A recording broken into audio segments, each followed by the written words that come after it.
घोटाळ्यामध्ये तुम्हाला केंद्र ठाणे ठेवायचं आणि मग मी जर घोटाळेबाज असतो तर तुम्हाला सांगतो हे सिद्ध झालं असतं ना. मग आता त्यांना हे बी सिद्ध करा ना. आता मी तर म्हणतो की त्यांना आज सांगा की भुमरे आज बोलले प्रेस घेऊन हे खोटे, हे बोलाव. आणि ते बोलले मी बोलतो ना आणखीन. मग नाही, या बोलाबोलीमध्ये काय होईल माहिती? बोलाबोली नाही, मी बोलाबोलीच्या भानगडीत नाही. तुम्हाला हे बी सांगतो, मी कधीच प्रेस समोर जात नाही. मी बोलाबोलीच्या भानगडीत नाही. त्याच्यावर आता दुसरा आपण उत्तर जावं या प्रकारे. हे 100%. मी वकिलाला विचारून कितीचा ठोकायचा मी माझा दावा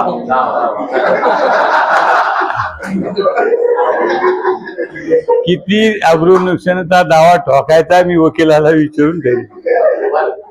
आणि जावेदचं ठरेन. कोणता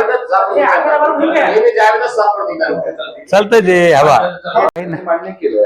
तोच कागद आहे त्यांचा. तोच त्यांनी हे मान्य केलंय की 1150 कोटी रुपये बाजारभाव आहे.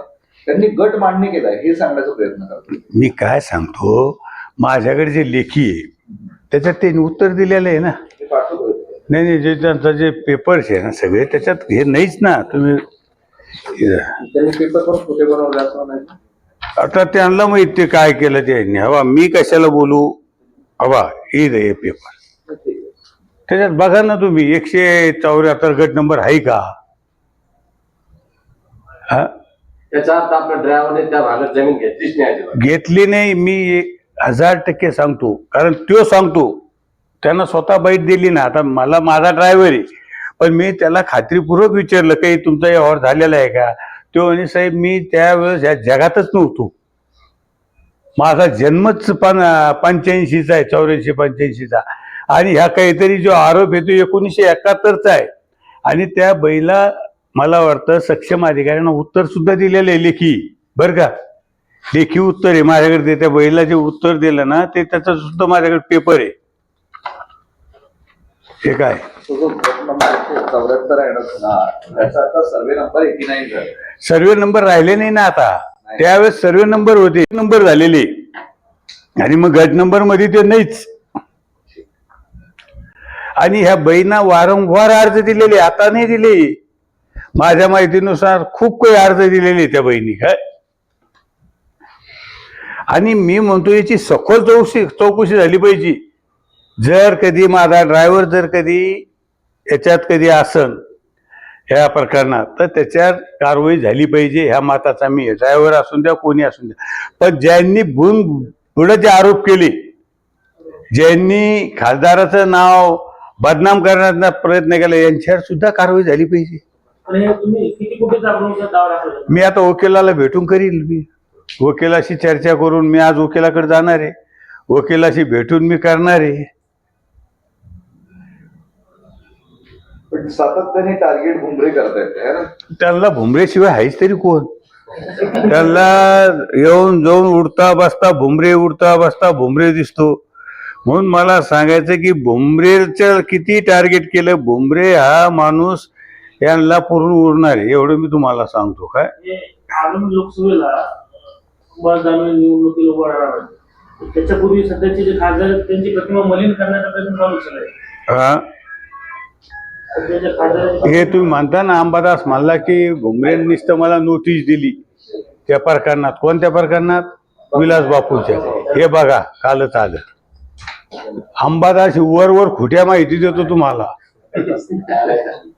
काय आता त्याचं काय संतुलन बिघडलेलं आहे. त्याला ते सगळी सवय लागलेली आहे ती कोणती.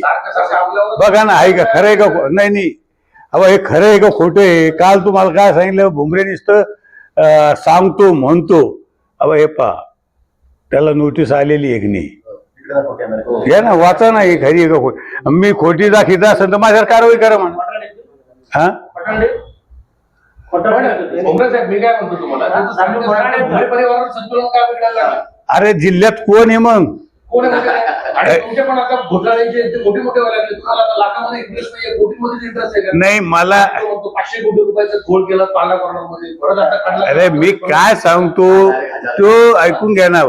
मी कोणता घोटाळा केला काढ ना.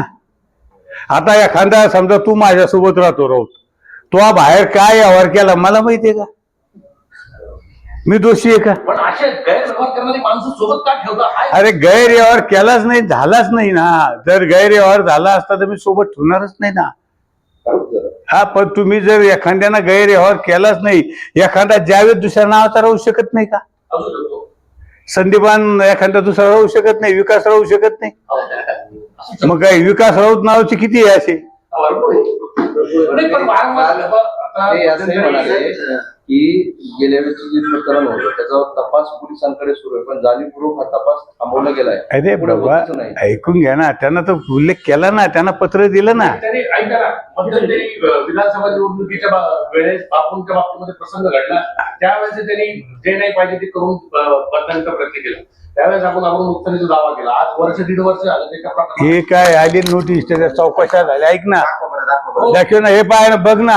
हो, बघतोय मी ते आली नोटीस, बरोबर आहे. मग ही कालच आली ना. हो, मग हे मी म्हणतोय की माझ्या परिवारावर ऐकून घे राऊत कोर्ट आहे, कोर्टात समजून घ्या. कोर्टात प्रकरण गेल्याच्या नंतर किती महिने लागते हे मी काही कोर्ट नाही. बरोबर आहे, त्याला उशीर लागतो. पण आली ना नोटीस, तर 27 तारीख दिली ना. किती? 27/2 दिली ना. ओके. मग मला सांगा 27/2 उगाच दिली का? हे अंबादास बोलतोय काय झालं काय नाही. पण कोर्टात प्रकरण गेल्याच्या नंतर त्याला काही महिने लागते का नाही लागते? मी काय कोर्ट आहे का? लगेच कोर्टात प्रकरण गेलं लगेच उद्याच निकाल द्यायचा? त्याला साक्षी पुरावे तपासा लागते की नाही? हा, पण हे उमेश साहेब, दानवेंचा वारंवार तुमची प्रतिमा मलिन करण्याचा हेतू काय नेमका? दानवेंचा वारंवार, आता दानवेकडे तुम्हाला सांगतो, दानवेचं संतुलन बिघडलेलं आहे. दानवेच्या हातात काहीच राहिलं नाही. जिल्हा गेला, सगळा गेला, सगळं गेलं दानवेच्या हातून. तुम्ही पाहिलं असेल, महानगरपालिका घ्या, जिल्हा परिषद घ्या, नगरपालिका, काही राहिलं नाही. आता आमदारकी गेली, तो आमदार होत नाही. आता तुम्हाला सांगतो, त्याला ते विरोधी पक्ष नेत्याची ते लावा जावाची त्याला सवय लागलेली, सगळं गेलं, संतुलन बिघडलं. मग कुठेतरी आता त्याला, तुम्हाला माहितीये या जिल्ह्यात कोणावर आरोप करा त्याला माहिती कोणाला? अरे मीच आता मग सोपे सापडले तुम्ही. हा? सोपे सापडले का? नाही, आतापर्यंत आहे ना, मी कधीच कोणी काही जरी बोललं तर मी कधीच कोणाला उत्तर दिलं नाही. पण मला सांगा, जर वारंवार जर मी ही प्रेस आज काय घेतली, मी कधी घेतली घ्यायच्या आधी? मी कधी प्रेस बोलवली का?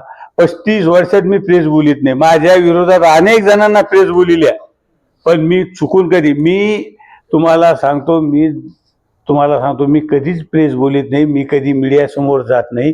पण आज काय गेलो तर अंबादासना धांदाल सगळं खोटं, म्हणजे काही नसताना त्यांना अभ्यास करायचा, त्यांना विचारून काही विचारपूस करायची, अधिकाऱ्याशी विचार.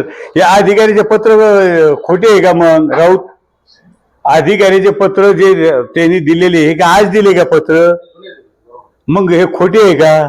नाही, पण काय 1600 कोटी रुपयामध्ये पूर्ण भूसंपादन झालं आपल्या जिल्ह्यात. आणि मग एकट्या त्या बैच, एक 1150 कोटी एक हा मग ते काय, हा संशोधनाचा विषय तुमचा, हा माझा नाही कोणाचा. संशोधन सुरू झालं आता. हे तुमचा विषय हो संशोधनाचा. अरे मला सांग, एवढा मोठा रोड 10,000 कोटी झाला सगळा. नाही, तेच म्हणतोय की एका जिल्ह्यामध्ये 1500 कोटीचं भूसंपादन झालं, मग 1150 कोटी तुमच्या एका जिल्ह्यात नाही म्हणत, एक्या बाईचं, एकाच पाहिजे. जिल्ह्याचं नाही. जिल्ह्यात लोक आहे ना आणखी. मग मला सांग, एका बाईचे जर 1150 कोटी आहे तर बाकीचे किती? हो ना. हा, काय म्हणजे त्याला तर्क आहे की नाही काही बोलायला वगैरे? म्हणजे फक्त उचलली की लावली टाळायला आणि फक्त तुम्ही स्वतः हे तुम्हीच बघा आता हे काय. आम्ही तर बघतो आहे. हा, मी नाही. हवा तुम्हाला सांगतो, ठीक आहे आता मी आहे, पण एखाद्या माणसाला विनाकारण